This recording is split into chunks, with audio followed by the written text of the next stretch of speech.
ईश्वरी स्वधेश्वरी सुरेश्वरी त्रिवेद भारतेश्वरी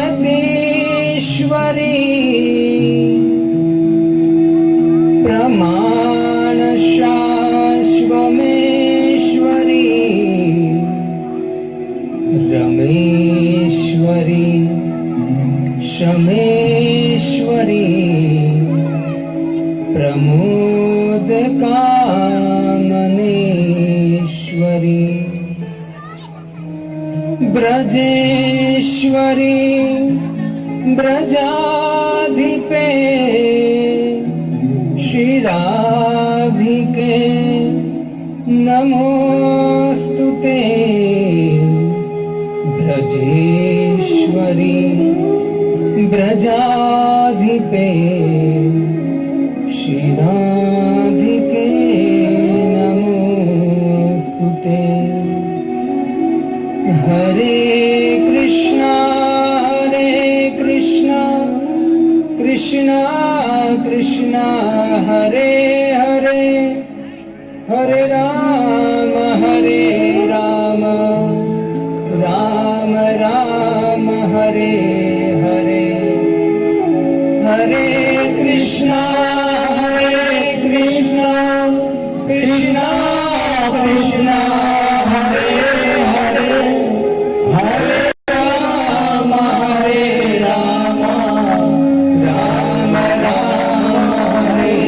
हरे हरे कृष्णा कृष्णा कृष्णा हरे हरे हरे राम राम हरे हरे।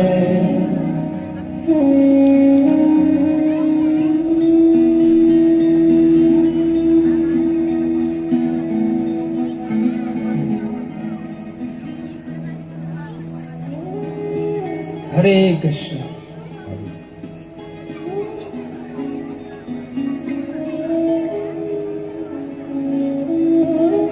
तो माताओं को निवेदन है कि आप कथा में आए हैं तो कथा में ध्यान दीजिए थोड़ा।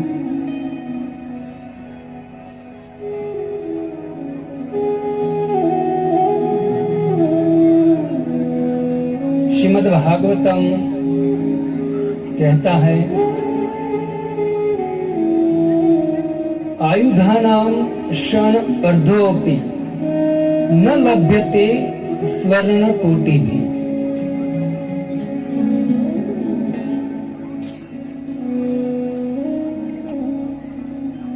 ये जो मनुष्य जीवन है, आयुष्यानां क्षण अर्धोपि न लभ्यते स्वर्ण कोटि भी। करोड़ों करोड़ों सोना मोल देने के बावजूद भी मनुष्य जीवन का क्षण मात्र भी आपको वापस नहीं मिलेगा। शंकराचार्य जी कहते हैं कि हमारा समय जा रहा है।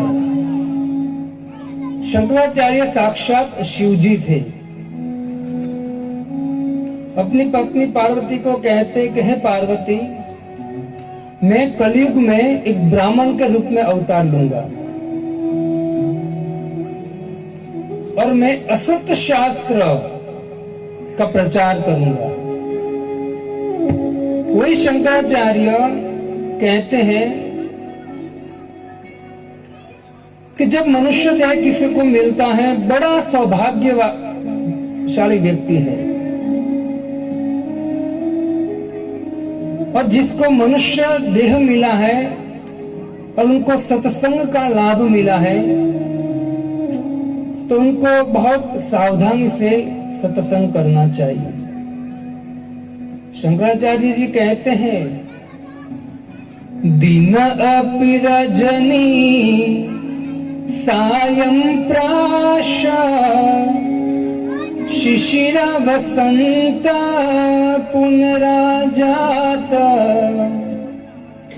काल गिरती गच्छन आयु तदपि न मुंचति आशावायु भज गोविंदम भज गोविंदम भज गोविंदम मूढ़मते भज गोविंदम भज गोविंदम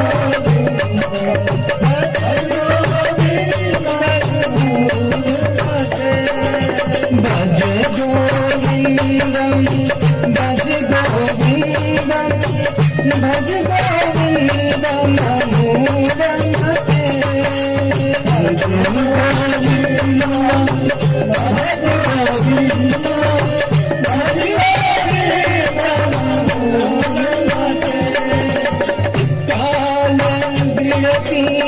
गच्छन आयु तदपि न मुंचति आशावायु भज गोविंदम भज गोविंदम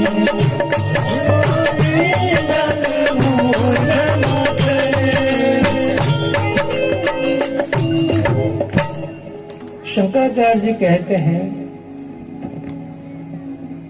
दिन अपि रजनी सायं प्राश। मनुष्य देह मिला है, ध्यान से याद रखना चाहिए। दिन अपि रजनी सायं प्राश, सुबह होती है और पूरा दिन चला जाता है और शाम हो जाती है।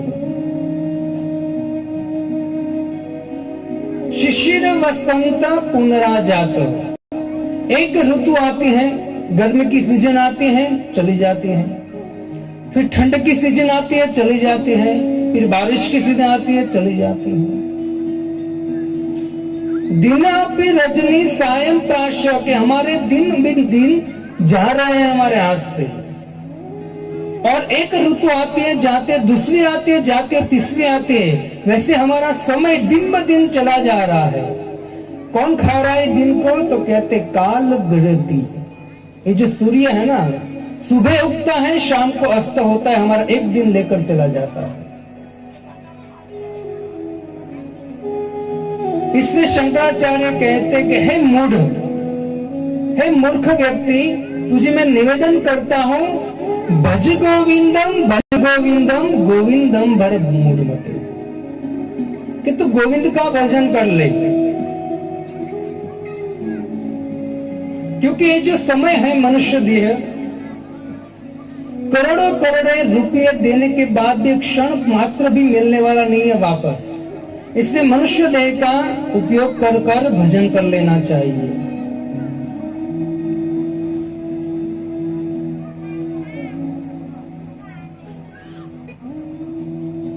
तो श्रीमद् भागवतम सुनने आप बैठे हैं तो बड़ी सावधानी से जो श्रीमद् भागवतम में उपदेश है, कथा है, और कथा के माध्यम के द्वारा जो शिक्षा है उनको ग्रहण कर कर अपने जीवन में उतारना चाहिए।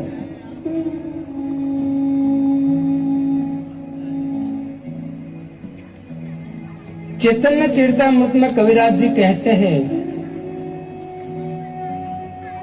कि भगवान का जो कलयुग में नाम है, वो नाम की तुलना में कोई भी यज्ञ, हवन, होम, तपस्या कुछ नहीं आता है। इतनी नाम की महिमा है। गोकोटि दानम ग्रहणे खगेशा प्रयाग कल्पतको दवासे।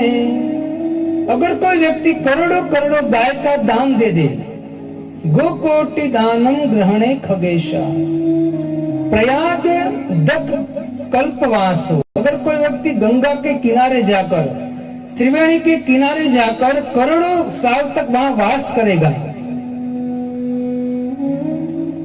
यज्ञायुतम मेरु सुवर्ण दानम, अगर कोई यज्ञ कराता है और यज्ञ में ब्राह्मण को सुवर्ण मेरु समान दान देता है, लेकिन करोड़ों गाय को दान देने का फल हजारों लाखों वर्ष त्रिवेणी संगम के पास रहने का फल और यज्ञ में ब्राह्मणों को मेरु समान सोने का दान देने से भी गोविंद नामना न शमम शतांशे, भगवान के नाम के एक अंश मात्र भी ये सब कुछ नहीं आता है। भगवान का नाम इतना इंपॉर्टेंट है, इसे भगवान कहते हैं नाम नामकारी बहुधा निज सर्वशक्ति। इस कलयुग में मैं, अब देखिए, द्वापर युग में भगवान स्वयं कृष्ण आए, त्रेता युग में राम आए, कभी नरसिंह रूप में आए, कभी वामन रूप में आए, कभी परशुराम रूप में आए, लेकिन भगवान कहते हैं कि कलयुग में, कलयुग के लोगों का उद्धार करने के लिए मैं साक्षात नाम के रूप में आऊंगा। अगर कोई व्यक्ति मेरा नाम ले लेगा, अगर कोई व्यक्ति मेरा नाम ले लेगा तो निश्चित उसकी गति है। उसको कोई तपस्या, होम, हवन कुछ करने की जरूरत नहीं है। मैंने आपको कल ही बताया था, रामायण में तुलसीदास जी कहते हैं, कलियुग केवल नाम आधारा, सुमीरी सुमीरी उतरो भव पारा। नाम लिया उन्होंने, जान लिया सारे शास्त्रों का भेद। अगर कोई व्यक्ति नाम लेता है ना भगवान का कलयुग में, पूरे शास्त्रों का सार जान गया है वो, क्योंकि शास्त्र का सार क्या है? भगवान का नाम। बिना नाम नरके गया पढ़ पढ़ चारों वेद। अगर वो चारों वेद को कंठस्थ कर लेता है, लेकिन अगर भगवान का नाम नहीं लेता है ना, तो क्या काम का? तो कलयुग में तो नाम आधार है भक्तों। इससे जब भी अवसर मिले, है ना, हमारे हाथ कुछ काम में हो गए, हमारे चरण कुछ काम में हो गए, पांव, हमारी आंखें कुछ काम में हो गई, लेकिन जीवा, जीवा से तो बोल सकते हैं कि नहीं? हरे कृष्णा कृष्णा कृष्णा हरे हरे, हरे राम राम राम हरे हरे। बहुत सुंदर अवसर मिला है भक्तों। मनुष्य देह, और मनुष्य देह में भी हमको भगवान का हरि नाम मिल गया है। अगर आप कलयुग में, अगर कोई व्यक्ति कलयुग में भगवान का नाम लेकर अपना उद्धार नहीं करना चाहता है ना, याद रखना, कलयुग के बाद वापस सतयुग चालू होगा। तो सतयुग में 1,00,000 वर्ष की उम्र होती है। कितनी? 1,00,000 वर्ष की। और अभी कलयुग में कितने वर्ष जीते हैं लोग? कलयुग में 100 वर्ष की आयुष्य है, लेकिन जीते कितने हैं लोग? है ना, बॉम्बे के वड़ा पाव खाकर, धुआं खाकर, है ना, 50-60 साल में तो हरी बोल जाने की तैयारी हो जाती है। सतयुग में 1,00,000 वर्ष लोग जीते थे भक्तों। अगर आप कलयुग में इतनी इजी है, भगवान का खाली नाम लेकर आप भगवान को प्राप्त कर सकते हो। इस जन्म मृत्यु से छूटकर, इस नश्वर संसार को छोड़कर परम भगवान के धाम में प्रवेश कर सकते हो। लेकिन अगर कलयुग में आप चूक गए ना, गुजराती में हमारे एक संत कहते हैं, अवसर जो चूकी गया तो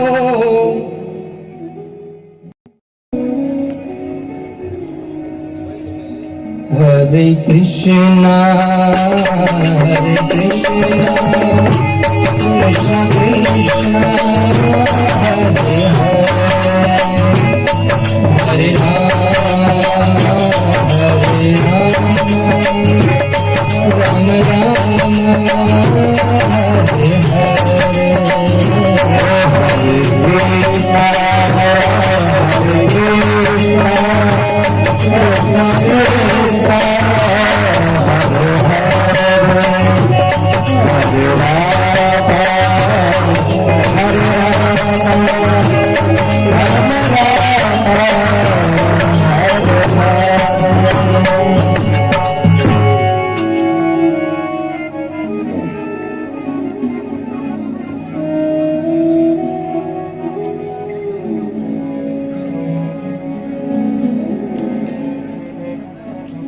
आप सभी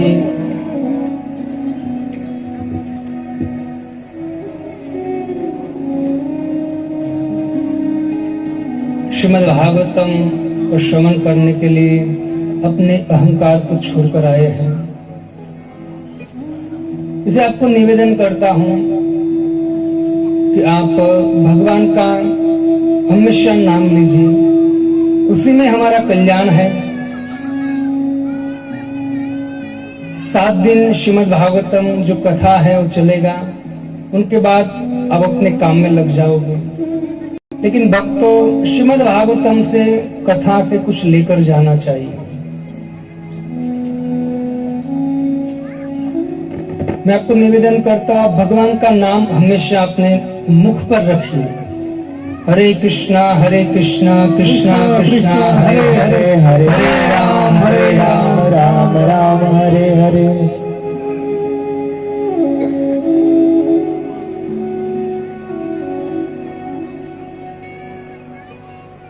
महाराज परीक्षित जब अपने राज्य में विचरण करने निकले भक्तों, उसी समय परीक्षित महाराज ने देखा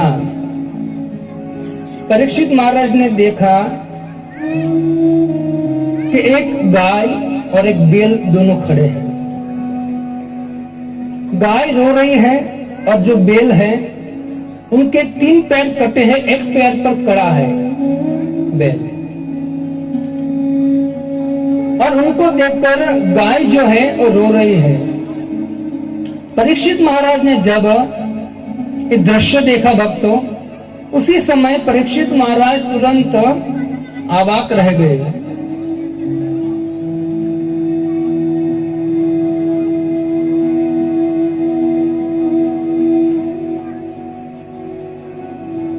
परीक्षित महाराज ने वहां जाकर पूछा,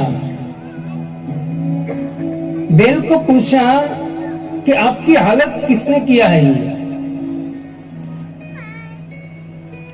तो बैल ने कुछ जवाब नहीं दिया। परीक्षित महाराज ने कहा कि आप मुझे जल्दी बताइए कि आपकी ऐसी हालत किसने की है, आपके 3 पैर किसने काट दिए हैं? और पृथ्वी महारानी को जो गाय रूप में थी उनको बोला, आप क्यों रो रही है?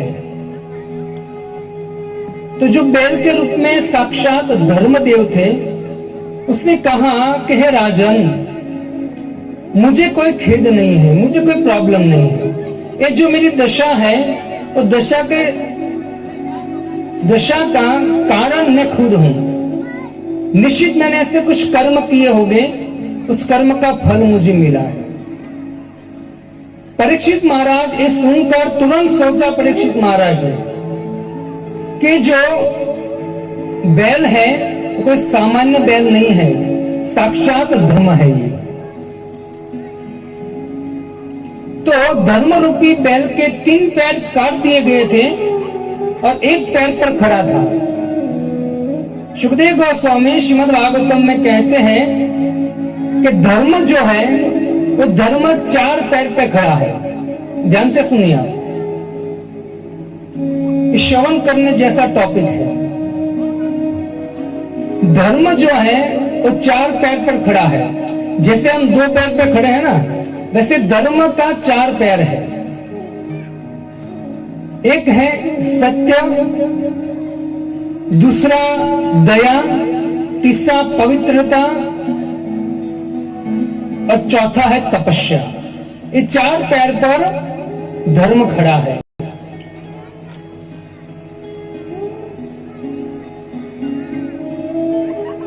सत्य, दया, पवित्रता और तपस्या। मनुष्य को सत्य का पालन करना चाहिए, तपस्या करनी चाहिए, पवित्रता रखनी चाहिए और जीव पर दया रखनी चाहिए। ये 4 धर्म के सिद्धांत, ये 4 धर्म के पैर है। अगर कोई व्यक्ति इस 4 में से कोई एक चीज का भी पालन नहीं करता है ना, तो भले अपने आप को धर्म बोले, धार्मिक बोले, लेकिन धार्मिक है नहीं हो।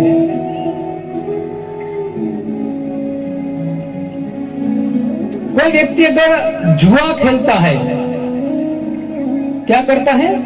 जुआ खेलता है, तो क्या कर रहा है? अधर्म कर रहा है। मतलब धर्म का एक पैर काट रहा है। कौन सा पैर काट रहा है वो? सत्य का।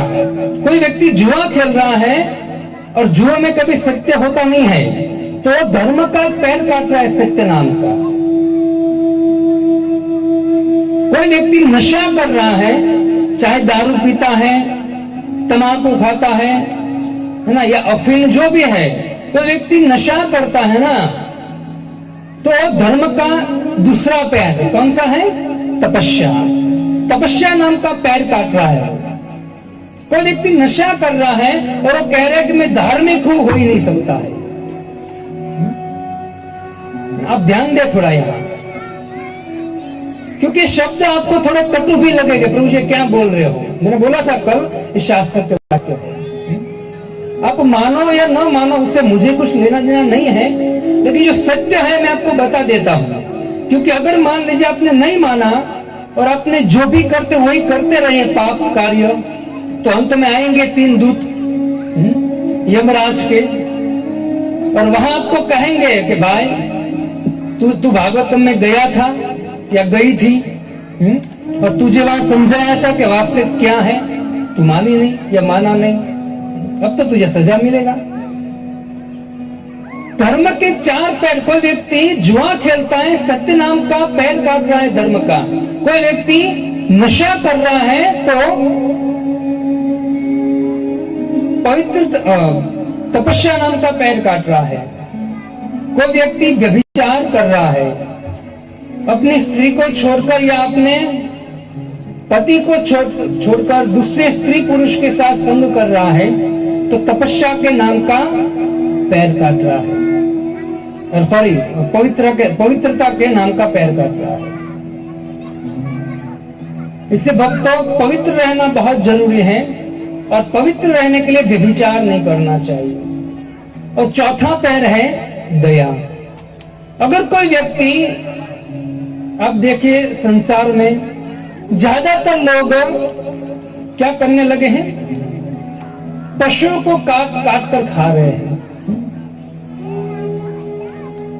जिस तरह पशु में हमें चेतना है ना, इसी तरह पशु में भी चेतना है, आत्मा है। अगर मान लीजिए हमारा हाथ पैर चलायमान है, हमारा हाथ या उंगली भी काट दिया जाए ना, तो कितना दर्द होता है ना। एक उंगली थोड़ी सी काट दिया जाए तो कितना दर्द होता है हमको। जो व्यक्ति पशु को काट कर खाता है ना, मांस खाता है, मतलब वो दया नहीं करता है ना, तो श्रीमद् भागवतम प्रमाण है कि व्यक्ति धर्म का चौथा पैर काट रहा है। सत्य, दया, पवित्रता और तपस्या, ये धर्म के 4 सिद्धांत है। ये 4 सिद्धांत का पालन करना चाहिए भक्तों। नशा नहीं करना चाहिए, मांसाहार नहीं करना चाहिए, जुआ नहीं खेलना चाहिए, और व्यभिचार नहीं करना चाहिए। ये धर्म के सिद्धांत है। बड़ी बड़ी माला पहनने से, बड़ी बड़ी तिलक करने से जब कोई व्यक्ति ये 4 सिद्धांत का खंडन करता है ना, और अपने आप को वो धार्मिक कहता है, भले वो धार्मिक कहता हो, लेकिन वास्तव में वो धार्मिक है नहीं। इसे भक्तों इस भागवतम से शिक्षा लीजिए, अपने आप अपना जीवन पवित्र बनाइए, और पवित्र बनाने के लिए ये जो सुखदेव गोस्वामी ने जो सिद्धांत दिया उसका पालन करना चाहिए। हमारा जो शरीर है ना भक्तों, उस शरीर में देखिए क्या है अंदर। हम लोग मांस खाते हैं, लेकिन हमारे शरीर में क्या है? हमारे शरीर के अंदर क्या है? मल मूत्र भरा है, दूसरा कुछ नहीं है। आप अगर यहां से काटोगे ना शरीर, तो क्या निकलेगा? वही निकलेगा, कचरा के अलावा कुछ नहीं निकलेगा। आपको देखने का भी मन नहीं होगा। अंदर मांस, हाड़ मांस के अलावा कुछ नहीं है शरीर में। और ऐसे शरीर में ऊपर से हम क्या डाल रहे हैं, है ना, मांस खा रहे हैं। भगवान श्री कृष्ण भगवद गीता में कहते, पत्रम पुष्पम फलम तोयम। मनुष्य के लिए आहार दिया है भगवान ने, है ना, अन्न दिया है, शाक दिया है, फल दिए हैं, अनेक प्रकार का चीज दिया है भगवान ने। भगवद गीता में भगवान कहते हैं। अब देखिए सिंह होता है ना, शेर, शेर के सामने आप घास डालोगे तो खाएगा वो? नहीं खाएगा, क्योंकि उनका आहार क्या है? मांस है। गाय के सामने मांस डालोगे वो नहीं खाएगी, उसका आहार क्या है? घास है। लेकिन कलयुग में 2 पैर वाला मनुष्य को जो भी डालो सब मुंह में डालता है। ऐसी हालत हो चुकी है अभी। सोचिए आप।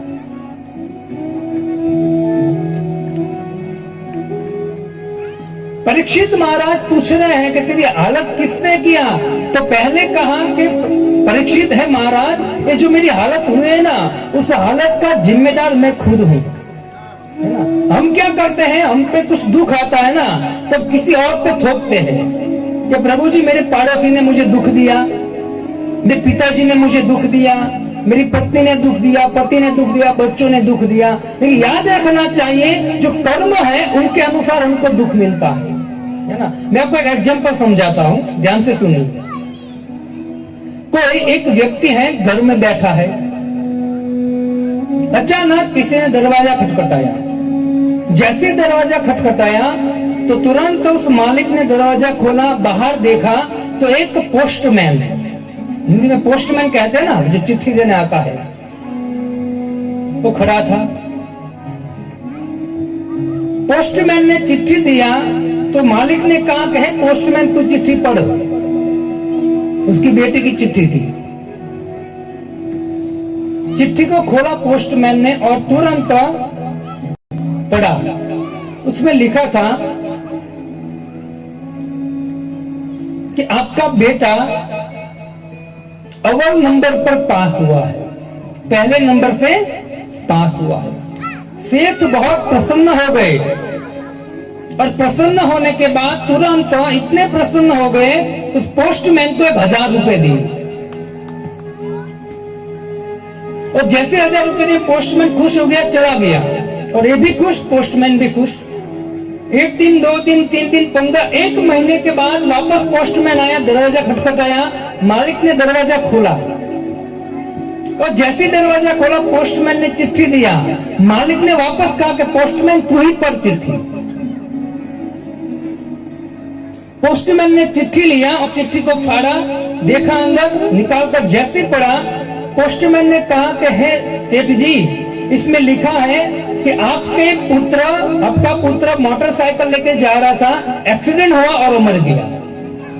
जैसे ऐसा सुना और सेठ को गुस्सा आया और सेठ ने उस पोस्टमैन को झापट मारा जोर। आप बताइए इसमें पोस्टमैन की क्या गलती है? कुछ गलती है?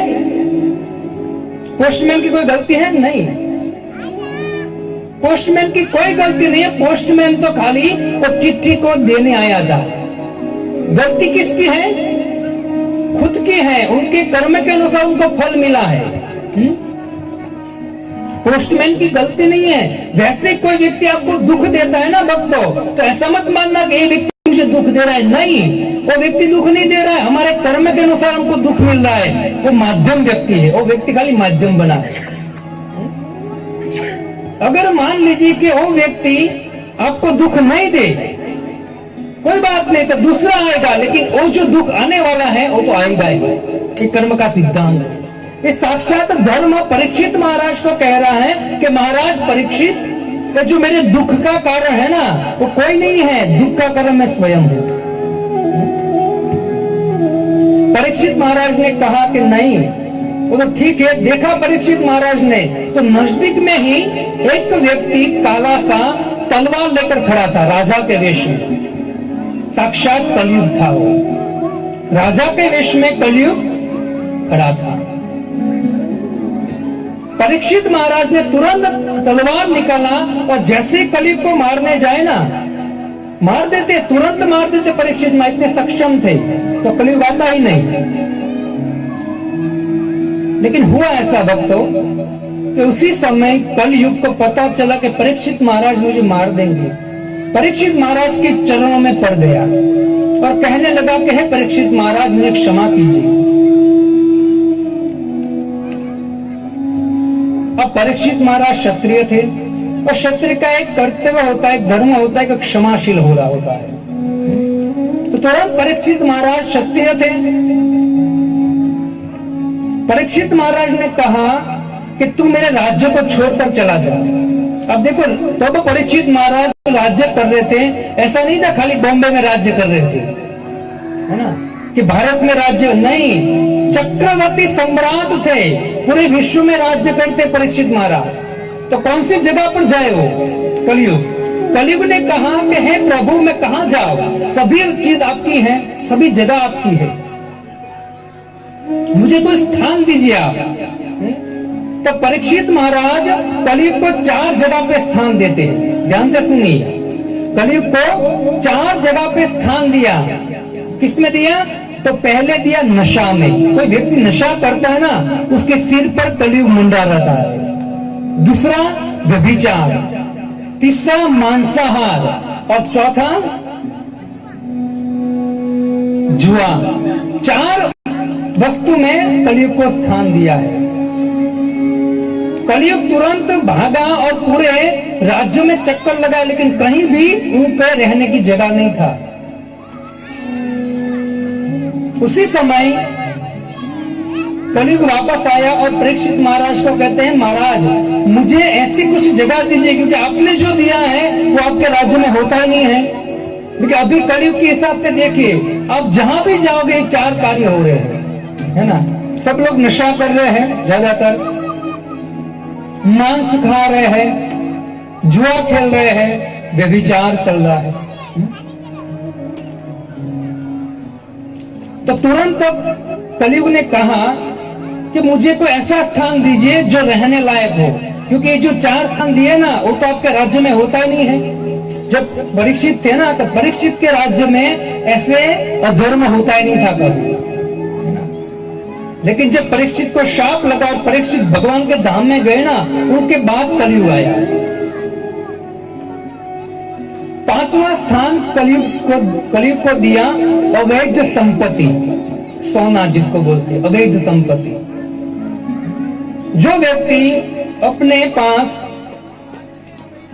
बिना जरूरियात की संपत्ति इकट्ठा करता है ना, उसमें कलयुग का वास होता है ना। 5 जगह पर वास दिया है, भागवतम पढ़िए 18वां अध्याय 17वां अध्याय।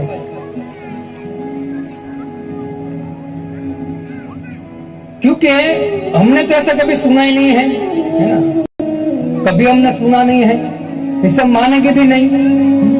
लेकिन हमारे मानने या न मानने से ये कोई गलत होने वाला नहीं है। अब देखिए, जो व्यक्ति लक्ष्मण जी रामायण में कहते हैं कि कोई व्यक्ति व्यभिचार करता हो, नशा करता हो, मांसाहार करता हो, वो व्यक्ति सपने में भी सुखी नहीं हो सकता है। जीते जी की बात जाने दो, सुखी नहीं हो पाएगा। क्यों? क्योंकि ये 4 कार्य है ना, वो अधर्म है। जब परीक्षित ने कलयुग को अवैध संपत्ति में स्थान दिया, वास्तव में कलयुग जो है वो कलयुग को वही मार देना चाहिए था, लेकिन परीक्षित महाराज ने कलयुग में गुण देखा। क्या देखा? शौनक मुनि प्रश्न कर रहे हैं कि हे सुत गोस्वामी, परीक्षित महाराज चाहते तो कलयुग को मार सकते थे, लेकिन फिर भी कलयुग को क्यों आने दिया? परीक्षित चाहे तो मार सकते थे, कलयुग आता ही नहीं। और कलयुग में जो व्यक्ति दुखी हो रहे हैं, दुखी होते ही नहीं, उसको क्यों स्थान दिया? उसी समय सुत गोस्वामी कहते हैं, नानु देष्टि कली सम्राट सारंग इव सारभू कुशलान्यास सिद्ध्यन्ति मैत्रानि कृतानि। परीक्षित महाराज ने कलयुग को छोड़ दिया और कलयुग का सार ले लिया। क्या सार है? तो बोले कलयुग में अनेक प्रकार के अधर्म हो गए। कली मतलब कलह, है ना। पति पत्नी झगड़ा करेंगे, पुत्र पिता की बात नहीं मानेगा, अनेक प्रकार के कलह हो गए, झगड़े हो गए, अनेक प्रकार के अधर्म हो गए। लेकिन सुत गोस्वामी कहते एक गुण देखकर कलयुग को छोड़ दिया और अब गुण ले लिया। क्या है? तो कहते हैं कि कलयुग में इतने सारे दुर्गुण है, पाप है, अधर्म है, लेकिन अगर कोई व्यक्ति कलयुग में खाली भगवान का नाम लेगा ना अपने जीवा से, वो व्यक्ति कलयुग के प्रभाव से मुक्त हो जाएगा। ये सुनकर, एक गुण देखकर परीक्षित महाराज ने कलयुग को छोड़ दिया। बड़ा गुण है भक्तों। इस कलयुग में बड़ी बड़ी तपस्या, बड़े बड़े यज्ञ, बड़े बड़े होम हवन करने की जरूरत नहीं है। अब जहां भी है, जो भी कार्य करते हैं, वहां आप भगवान का नाम लीजिए। ये सबसे बड़ा गुण है कलयुग का। इसे भक्तों, ये कलयुग है, ये 4 जगह पे अटका हुआ है, 4 जगह पे है कलयुग। सभी जगह है, लेकिन मेन चीज है 4: व्यभिचार, नशा, मांसाहार और जुआ। ये सबसे बड़े अधर्म है, उसको छोड़ने का प्रयत्न करना चाहिए।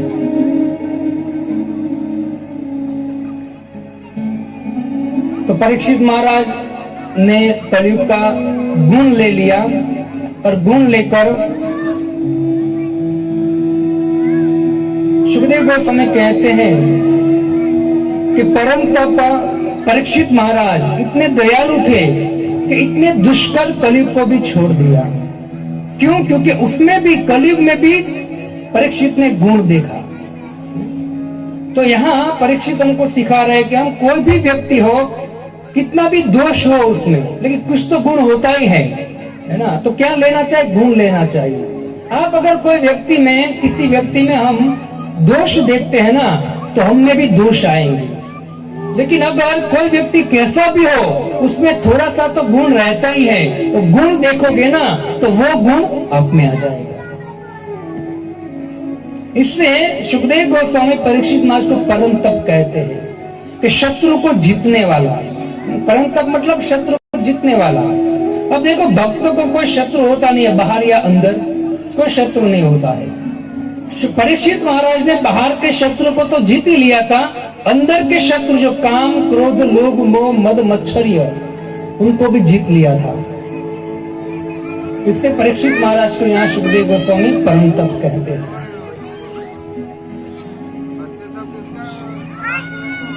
कल श्रीमद् भागवतम में हम ध्रुव चरित्र देख रहे थे। भगवान श्री कृष्ण जब ध्रुव के सामने आए, ध्रुव गदगद हो गए और भगवान की सुंदर स्तुति करने लगे। सुंदर स्तुति करने के बाद भगवान ध्रुव महाराज को कहते कि हे ध्रुव, कि बच्चों को थोड़ा सा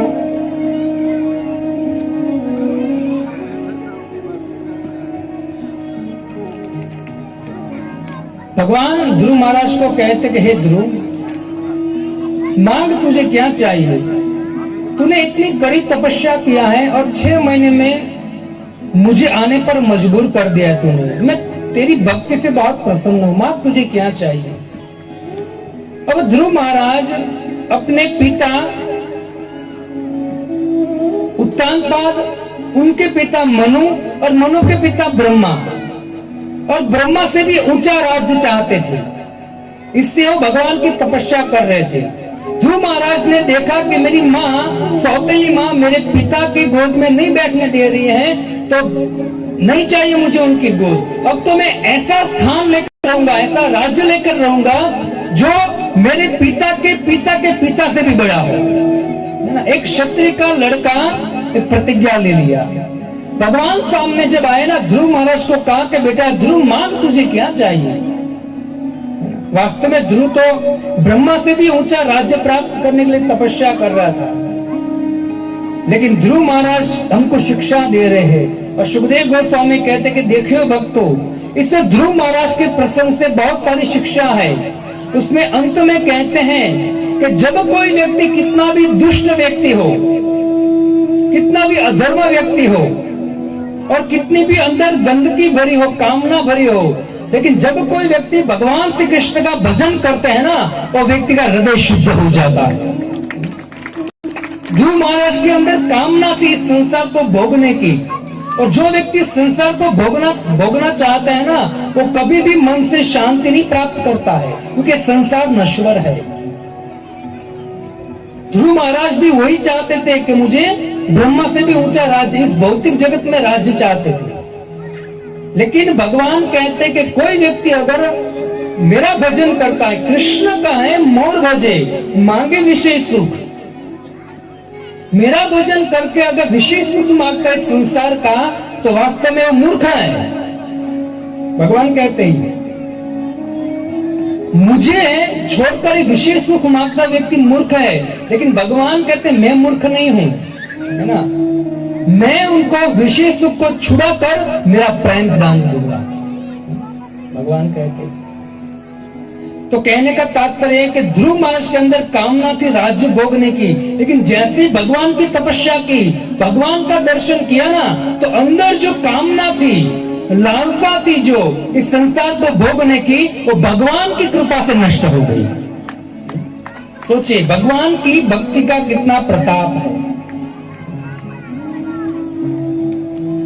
ध्रुव महाराज को कहा बेटा मांग मांग, भगवान को पता है कि ध्रुव को राज्य चाहिए, बार बार कह रहे बेटा मांग तुझे क्या चाहिए। ध्रुव महाराज कह के प्रभु जी मुझे कुछ नहीं चाहिए, मुझे कुछ नहीं चाहिए, क्योंकि मुझे आपका दर्शन हो चुका है, और जो व्यक्ति आपका दर्शन करता है ना उनमें कोई कामना बचती नहीं है। ध्रुव महाराज अपने आप को कोसते हैं, कहते कि हे प्रभु मैं मूर्ख हूं जो आपको छोड़कर इस संसारी चीज के पीछे पड़ा हूं, स्थान के राज्य के पीछे। स्थानाभिलाषी तपस्वी स्थितो हम, एक स्थान के लिए मैंने तपस्या स्टार्ट किया था। स्थानाभिलाषी तपस्वी स्थितो हम, त्वां वाप्तवान् देव मुनीन्द्र गुह्यं, काचन विचिन्वन् अपि दिव्य रत्नम्, स्वामिन् कृतार्थो वरं न याचे। हे प्रभु मैं एक कांच के टुकड़े के लिए तपस्या कर रहा था। अब देखो भगवान का दर्शन हो गया ना, तो ब्रह्मा से भी ऊंचा राज्य, ब्रह्मा से भी ऊंचा राज्य को क्या बोल रहे हैं, कांच के टुकड़े के समान गिन रहे हैं। अगर हमको कोई कहे कि प्रभु विराट है ना, विराट, उसके राजा आज से आप हो, कितने खुश हो जाएंगे। सोचिए ध्रुव महाराज के सामने भगवान आ गए, ध्रुव महाराज कहते ना प्रभु मुझे ब्रह्मलोक दे दो, ब्रह्मा को नीचे उतारकर भगवान ध्रुव को बैठा देते, है ना। इतनी तपस्या किया था, लेकिन फिर भी ध्रुव महाराज भगवान का दर्शन कर कर, भगवान का नाम लेकर उनका हृदय इतना शुद्ध हो गया भक्तों कि वो ब्रह्मा से भी ऊंचे राज्य को भी वो कांच के समान गिन रहा है। काचन विचिन्वान अभी दिव्य रत्न, मुझे दिव्य रत्न मिल गया है प्रभु, आप मेरे सामने खड़े हो, दिव्य रत्न मुझे मिल गया है, अब मुझे क्या चाहिए, वरम नहीं आते, मुझे अब कुछ नहीं चाहिए प्रभु। जब कोई व्यक्ति तपस्या करता है ना, भक्ति करता है और कुछ कामना नहीं रखता है ना, तो ऐसा मत समझना कि भगवान कुछ नहीं देंगे। आज नरसिंह भगवान प्रकट हो गए है ना, तब जो प्रहलाद है ना वो भी यही बात कहेंगे, लेकिन तब नरसिंह भगवान कुछ कहेंगे प्रहलाद को, है ना, हम सुनेंगे उनको। ध्रुव महाराज कहते प्रभु मुझे वरम नहीं आते, मुझे कुछ नहीं चाहिए। लेकिन भगवान की भक्ति करते हो ना, अगर कोई कामना नहीं रखते हो ना, भगवान है ना वो भगवान है ना, भगवान आपको ऐसे नहीं रखेंगे।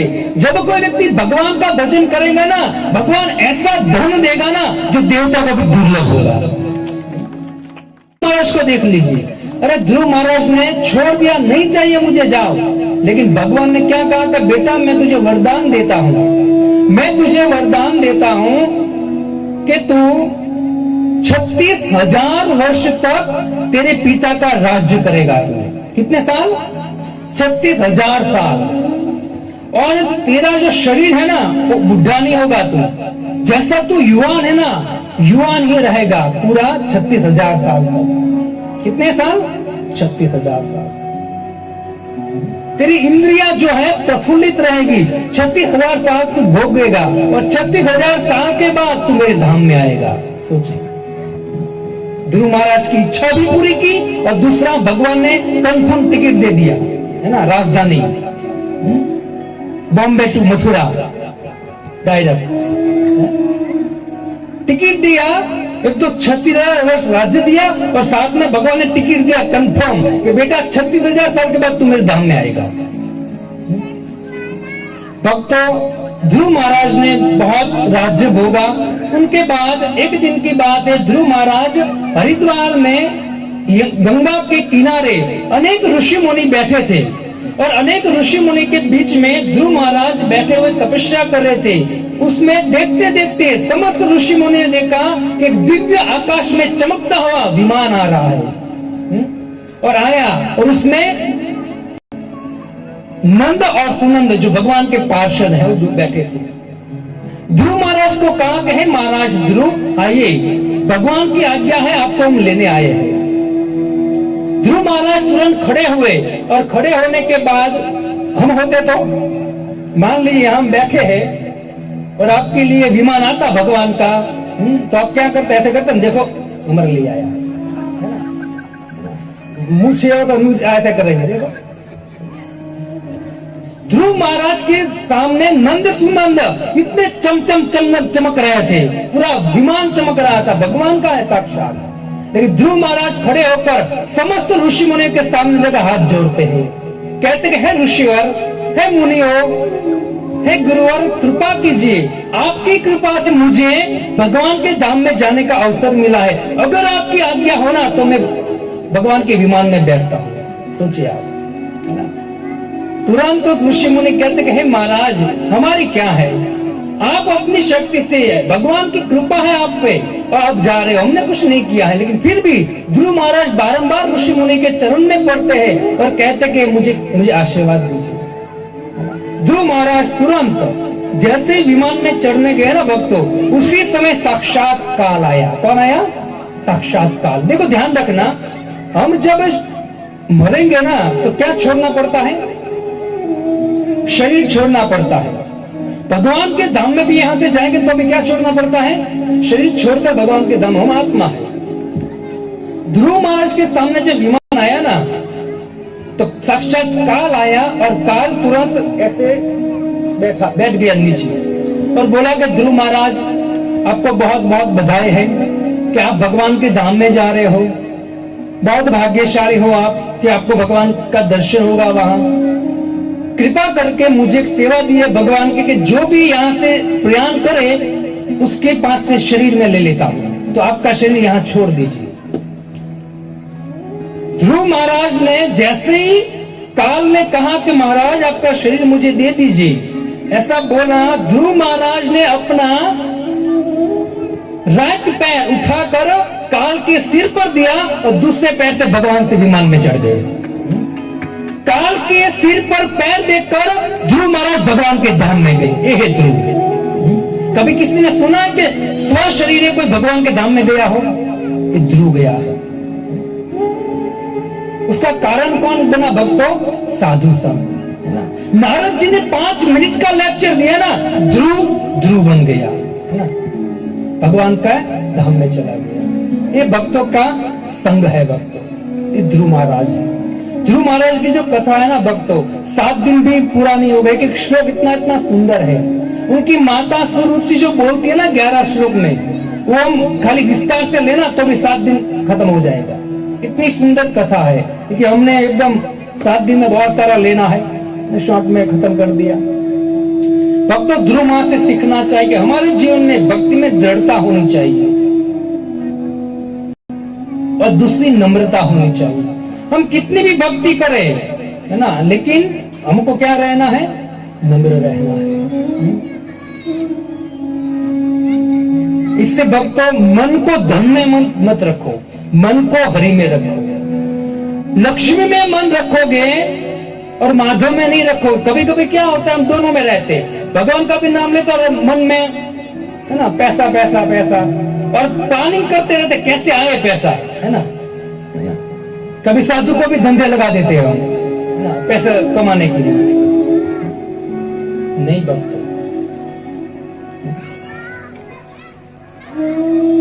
समय अपना जो है ना, उस समय व्यर्थ मत गवाइए। लोग ट्रेन में जाते हैं ना, हम देखते हैं ट्रेन में जाते हैं तो कुछ जगह ढूंढकर 4-5 मित्र होते हैं तो जगह ढूंढकर बैठ जाते हैं और जेब में से वो पत्ते, क्या बोलते हैं उनको, पत्ते निकालते हैं और जुआ खेलना चालू करते हैं। हम कहते हैं प्रभु जी क्या कर रहे हो? तो बोले टाइम पास कर रहे हैं। या तो कोई न्यूज़पेपर पढ़ता है, बोले टाइम पास कर रहे हैं, या मूंगफली खाता है, बोले टाइम पास कर रहे हैं। भाई तू टाइम पास नहीं कर रहा है, टाइम तुझे पास कर रहा है, टाइम तुझे पास कर रहा है। समय कम है भक्तों, उस समय में ध्रुव महाराज से सीखना चाहे, दृढ़ होकर भगवान का भजन कर लो। क्योंकि ध्रुव महाराज के पास क्या नहीं था, लेकिन फिर भी ध्रुव महाराज ने कहा मुझे कुछ नहीं चाहिए, क्यों? क्योंकि आप मिल गए। तो ध्रुव से सीखना चाहे, सबसे बड़ा आनंद, सबसे बड़ा सुख कोई है ना, तो भगवान और भगवान का नाम है। हरे कृष्णा कृष्णा कृष्णा हरे राम राम राम हरे हरे। ध्रुव महाराज के उसी परंपरा में अनेक राजा हुए, पृथु महाराज हुए, वैन हुए, सुंदर सुंदर कथा है। लेकिन मनु महाराज का दो पुत्र उत्तानपाद की कथा हमने सुनी, उनके पुत्र ध्रुव हुए, लेकिन बड़े पुत्र थे प्रियव्रत। प्रियव्रत जो थे वो प्रियव्रत को शादी नहीं करनी थी, लेकिन ब्रह्मा जी ने उनको समझा, बेटा तू शादी कर ले, और शादी करने के बाद भी तू भजन कर सकता है। प्रियव्रत महाराज ब्रह्मा जी की बात मानकर, अपने पिता की बात मानकर विश्वकर्मा जो देव है, उनकी पुत्री जिसका नाम था बारहस्वती, उनसे शादी करते हैं।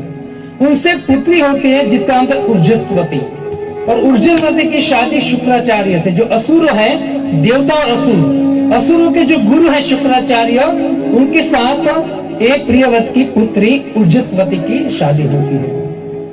प्रियव्रत के 10 पुत्र थे, उसमें से सबसे बड़े पुत्र थे अग्निग्रह।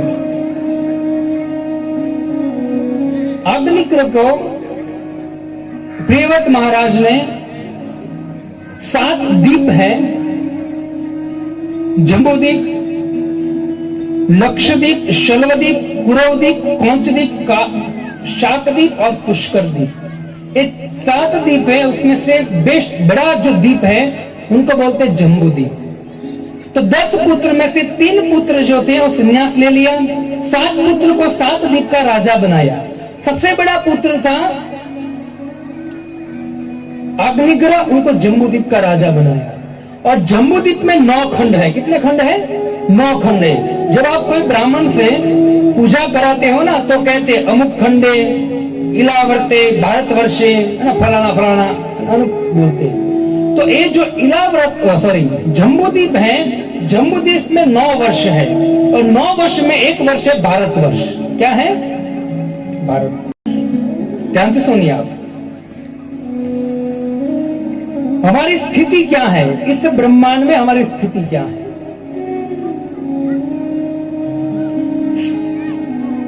सात द्वीप, सबसे बड़ा जम्बूद्वीप, जम्बूद्वीप में 9 वर्ष, 9 वर्ष में एक कौन सा वर्ष है? भारतवर्ष। बाकी तो 8 वर्ष तो है, हमने देखा भी नहीं है, ये भारतवर्ष है। और भारतवर्ष में भी हमारा महाराष्ट्र में बॉम्बे में भी विरार, और विरार में भी चंदनसार, और चंदनसार में हमारा मकान, और मकान में हम, और हमारे अंदर छोटी सी बुद्धि, वो भी बन रही है ना, और हम अहंकार करते हैं। सोचिए आप, हमारी स्थिति क्या है? जम्बूद्वीप का राजा बनाया अग्निग्रह को, और अग्निग्रह को 9 पुत्र हुए भक्तों, और 9 पुत्र में से सबसे बड़े पुत्र थे नाभि। क्या नाम था उनका? नाभि। नाभि की शादी मेरुदेव से हुई, और दोनों जीवन जी रहे थे। लेकिन एक दुर्भाग्य की बात है, इतने बड़े सम्राट राजा होने के बाद भी उनको पुत्र नहीं थे। उनको पुत्र होता है ऐसा, संसार में कोई भी व्यक्ति हो, कुछ ना कुछ कमी रह जाएगी, कुछ ना कुछ कमी रहेगी। बहुत लोग कभी कभी पैसे वाले होते हैं, सब कुछ खाने पीने की सब कुछ चीज है, लेकिन पता चलता उसको डायबिटीज है। इतनी सारी खाने की चीजें, लेकिन कुछ ना कुछ कमी रहती है भक्तों। तो जो अग्निग्रह राजा थे, उनके पुत्र नाभि और मेरु को कोई संतान नहीं थी। नाभि राजा ने ब्राह्मणों को बुलाया और ब्राह्मणों को कहा कि हे ब्राह्मणों, मुझे कोई संतान नहीं है और मैं संतान चाहता हूं। मैं आपको निवेदन करता हूं कि आप यज्ञ कीजिए, भगवान को प्रसन्न कीजिए और भगवान को प्रार्थना कीजिए कि मुझे पुत्र हो। अब देखो ब्राह्मण, तब के ब्राह्मण की बात कर रहा हूं। वो ब्राह्मण ने देखो, तब जो राजा थे ना, वो राजा का कर्तव्य होता था कि जो वेद पाठी ब्राह्मण होता है ना, जो कथा करता है, भागवतम पुराण की कथा बोलता है, वो जो ब्राह्मण का काम क्या होता था? यजन याजन पठन पाठन, वो वेद का ज्ञान ग्रहण करके संसार को देता था। और क्षत्रिय का काम था कि वो जो ब्राह्मण है, जो साधु है, उनके भरण पोषण की चिंता करते थे क्षत्रिय। उनको कोई भी तकलीफ हो तो क्षत्रिय ध्यान रखते थे, उनका खाना पीना कपड़ा लत्ता जो भी है। तो ब्राह्मण का एक ही काम था, क्या था? शास्त्र पढ़ना और दूसरों को पढ़ाना। लेकिन अभी कलयुग के हिसाब से आप देखेंगे, है ना, तो ब्राह्मण अब बिजनेस करना चालू कर दिया है। लेकिन ब्राह्मणों को बहुत सावधान रहना चाहिए। ब्राह्मणों को शास्त्र पढ़ने चाहिए, भगवत गीता भागवतम सुनने चाहिए, उसका ज्ञान लेकर क्या करना चाहिए? दूसरों को बांटना चाहिए। यही ब्राह्मण का कर्तव्य है। क्योंकि श्रीमद् भागवतम कहता है कि 4 वर्ण और 4 आश्रम है। 4 वर्ण है, क्षत्रिय, ब्राह्मण, क्षत्रिय, वैश्य और शूद्र। श्रीमद् भागवतम कहता है कि जो शूद्र है वो भगवान के चरण है, वैश्य है भगवान की जांघें है, और जो भुजा है वो क्षत्रिय है, भगवान क्षत्रिय भगवान की भुजा है, और जो सिर है ना वो ब्राह्मण है। कलयुग का प्रभाव देखिए भक्तों, इस कलयुग में लोग जो ब्राह्मण कुल में जन्मे हैं वो शास्त्र को छोड़कर बिजनेस करना चालू कर दिया है। इससे कलयुग का इतना प्रभाव है, कलयुग ने सिर काट दिया है, माथा ही बिगाड़ दिया है। आपके शरीर में कितने भी सुंदर अंग हो, अच्छा हाथ हो, अच्छा पैर हो, अच्छी है ना, अच्छा मुख हो, लेकिन मान लीजिए कि सिर ही काट दिया जाए तो क्या काम का सब कुछ। एक सुंदर स्त्री हो, उनको सोने से सजाया जाए, अच्छे अच्छे गहने पहना जाए, अच्छे कपड़े पहना जाए, बहुत सुंदर सजाने के बाद देखिए उस स्त्री की अगर नाक कटी हो तो कुछ काम का है? कैसी लगेगी वो स्त्री? वैसे हम कितना भी सुंदर, भगवान ने ये 4 वर्ण 4 आश्रम बनाया है। कलयुग के प्रभाव से जो ब्राह्मण है, वो ब्राह्मण के सिर पर कलयुग का प्रभाव होने के कारण ब्राह्मण अपना जो कार्य है वो भूल चुका है। उसको क्या करना चाहिए? शास्त्र को पढ़ना चाहिए, दूसरों को पढ़ाना चाहिए। वो ब्राह्मण यज्ञ कर रहे थे, राजा की आज्ञा हुई, ब्राह्मण यज्ञ करना चालू किए। अनेक दिन तक यज्ञ चला और एक दिन की बात है कि वहीं स्वयं भगवान प्रकट हो गए। ब्राह्मणों को बोला कि वरम ब्रूहि, मांगिए, आपको क्या चाहिए? ब्राह्मण ने बोला कि प्रभु हमको कुछ नहीं चाहिए, हमने यज्ञ किया है और हमको पता है कि स्वयं यज्ञ देवता आप हो, है ना, स्वयं यज्ञ आप हो, लेकिन हम आपसे कुछ नहीं चाहते। हमने तो यज्ञ किया, उसका कारण है नाभि राजा। नाभि राजा को कोई संतान नहीं है, तो अब आप नाभि राजा पर कृपा कीजिए, उनको संतान दीजिए। भगवान ने कहा कि हे नाभि, तेरे जीवन में संतान योग है ही नहीं, लेकिन फिर भी ध्यान से सुनिए, बहुत सुंदर बात बोल रहे भगवान कहते हैं कि तेरे जीवन में पुत्र योग है ही नहीं, लेकिन ब्राह्मणों ने मेरी उपासना किया है, ब्राह्मणों ने मुझे प्रसन्न किया है, तो ब्राह्मणों की कृपा से मैं तुझे संतान तो नहीं दे सकता, लेकिन मैं साक्षात तेरे घर में प्रकट होगा, ब्राह्मणों की कृपा से। भक्तों, भगवान के भक्त की और सच्चे ब्राह्मण की साधु की कृपा हो जाए ना, तो हमारे जीवन में उद्धार होने में समय नहीं लगता है। नाभि महाराज भगवान की कृपा से नाभि के गर्भ से नाभि की पत्नी मेरु के गर्भ से सुंदर पुत्र की प्राप्ति हुई, जिनका नाम था वृषभ भगवान। जो भगवान के 24 अवतारों में से मैंने आपको 7वां अवतार वृषभ भगवान का। वृषभ भगवान आए और वृषभ भगवान इंद्र की पुत्री जिसका नाम था जयंती, उनके साथ शादी किया। वृषभ भगवान के 100 पुत्र थे। कितने थे? 100 पुत्र। आप कहोगे पूछे 100 पुत्र, है ना, एक आश्चर्य होता है।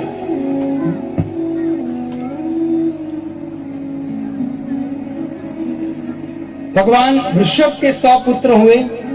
100 पुत्रों में से जो 81 पुत्र थे वो कर्मकांडी ब्राह्मण बने। 9 पुत्र 9 द्वीप के राजा बने और दूसरे 9 पुत्र 9 योगेंद्र बने। आपने नाम सुना होगा, वृषभ देव के 9 पुत्र 9 योगेंद्र। 11वें स्कंद में उसकी कथा आती है।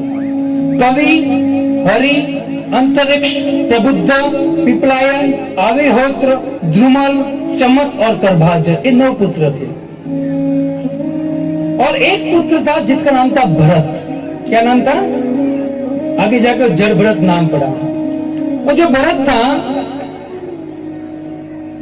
वो भरत को और 100 पुत्र को एक दिन की बात है, वृषभ भगवान ने बुलाया। और वृषभ भगवान ने बहुत सुंदर शिक्षा दी कि बेटा, नायम देह देह बाजा नृलोके कष्टान कामान अरत्य वित्त भुजा। ये जो मनुष्य देह मिला है ना, तो सुअर और कुत्ते की तरह मल खाने के लिए, भोग करने के लिए मनुष्य देह नहीं मिला है बेटा। तपोदित्यम पुत्र का है न सत्वम, ये मनुष्य देह मिला है तपस्या करने के लिए, शुद्ध तपस्या करने के लिए। बहुत सुंदर बात कहते हैं बेटा। ये जो भोग है ना, वो तो कुत्ते, गधे, बिल्ली भी करते हैं, इसलिए मनुष्य देह नहीं मिला है। अगर देखिए यहाँ भागवत कथा चल रही है, अगर यहाँ बाहर जाकर गधे, कुत्ते जो भी है उसको आप बुलाओगे, चलो भागवत कथा सुनने, आएंगे? वो नहीं आएंगे। लेकिन जैसे मनुष्य को बोलेंगे, मनुष्य आएंगे। क्यों? क्योंकि उसमें बेस्ट बुद्धि है। ऋषभ भगवान कहते हैं कि मनुष्य जीवन मिला है, बेस्ट बुद्धि मिली है, इसे क्या करना चाहिए? तपो दिव्यम पुत्र का ऐन सत्वम शुद्धंति तस्मात्। जब आप तपस्या करोगे ना, तपस्या से शुद्धि होगी।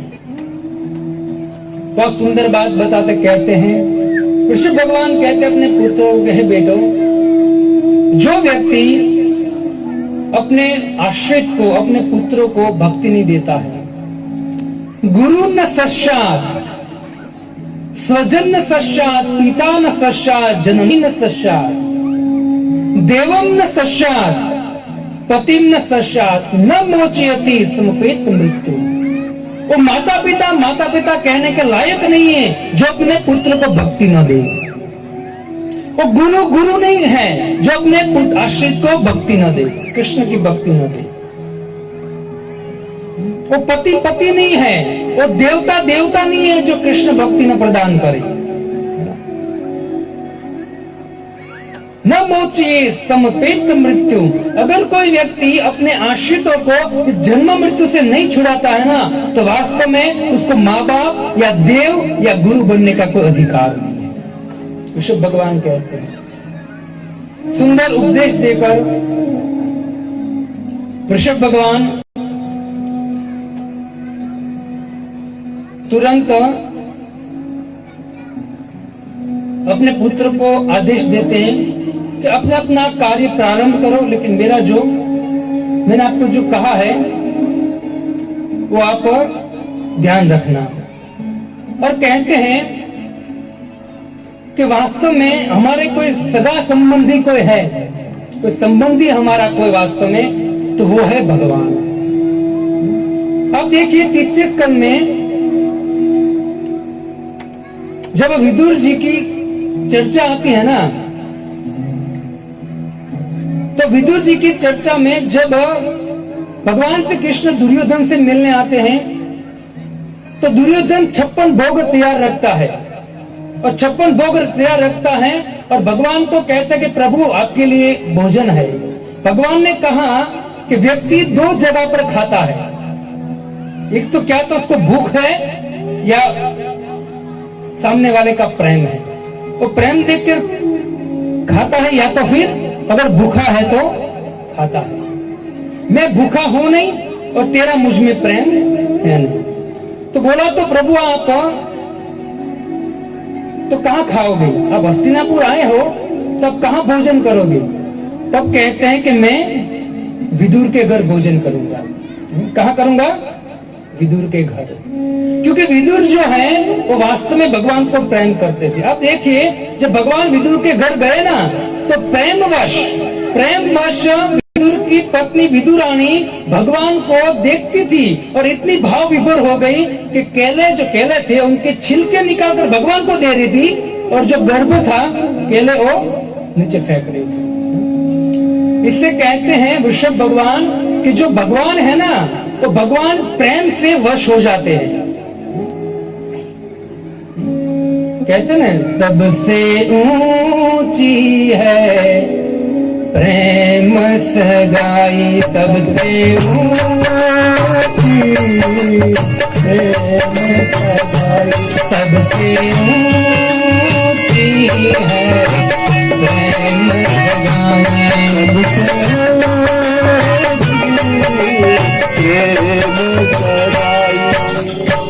दुर्योधन का मेवा है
सबसे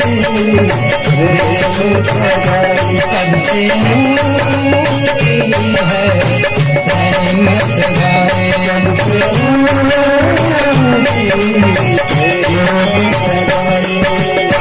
ऐसी प्रीत बड़ी वृंदावन,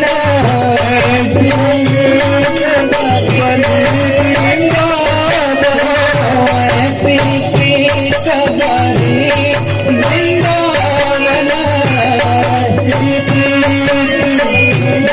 वृंदावन, गोपी नाच बचाई, सबसे ऊंची है रहमत गाए, सबसे ऊंची सबसे ऊंची है रहमत गाए।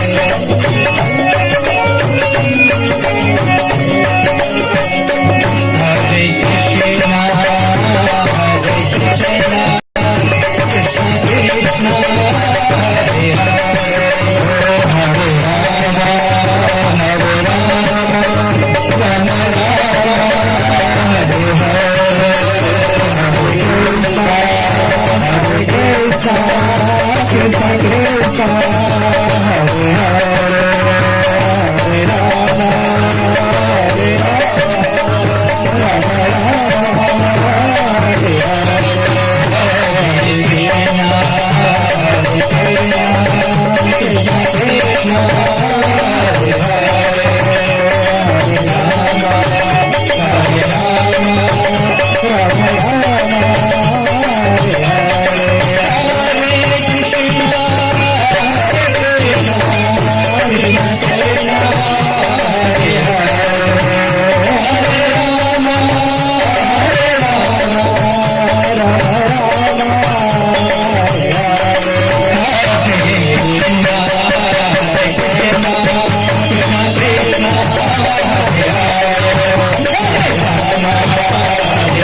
हरे कृष्णा कृष्ण कृष्ण हरे हरे, हरे राम हरे हरिनाम संकीर्तन की श्रील प्रभुपाद की निताई गौर हरि प्रेमानंदे जय जय जय। भगवान ऋषभदेव बहुत सुंदर उपदेश दिया। उसके बाद